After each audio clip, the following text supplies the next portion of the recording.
আলাইকুম, সবাই কেমন আছেন? আলহামদুলিল্লাহ আমরা সবাই ভালো আছি। হ্যাঁ হ্যাঁ হ্যাঁ আসসালামু আলাইকুম, সবাই কেমন আছেন? আলহামদুলিল্লাহ আমরা সবাই ভালো আছি।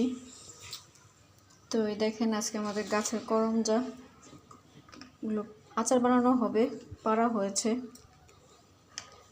দেখেন মাশাআল্লাহ, এবার অনেক করমজা হয়েছে, দেখতে অনেকটা জামের মতো দেখা যাচ্ছে।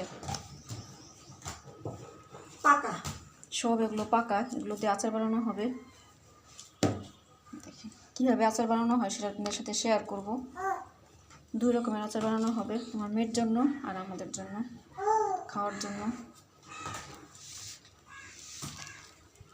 তাই হচ্ছে গাছের শেষ লেবু, আপনাদের সাথে এর আগে গাছের লেবু শেয়ার করেছিলাম, এগুলোই শেষ পাড়া হয়েছে। দেখেন করমগুলো দেখতে খুব সুন্দর লাগতেছে, সবগুলো একদম পেকে নরম হয়ে গেছে। এখন এগুলো একদম মিষ্টি হয়ে গেছে, কোনো টক নেই এর ভিতরে, একদম নরম। দেখেন আমার মেয়ে খাচ্ছে এগুলো।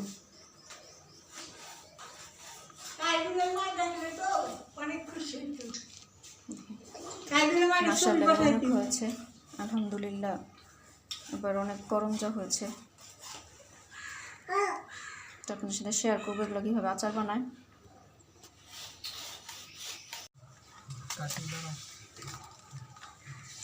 দেখেন আমাদের গাছে কাঁঠাল কাটানো হচ্ছে।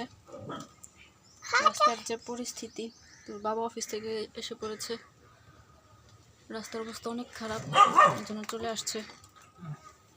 আসার সময় যে পায়ে ব্যথা পেয়ে আসছে।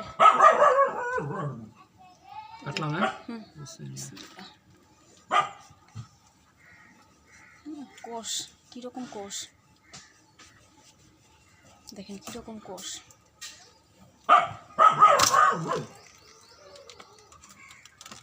গাছের কাঁঠাল।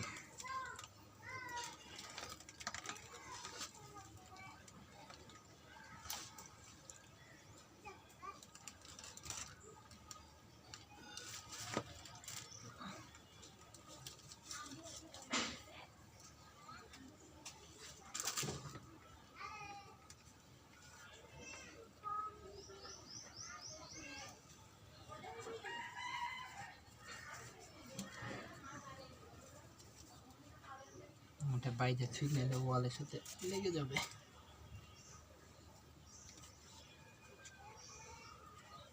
এটা আর বড় হবে না। আর কয়টা আছে? 4টা। উপরে একটা।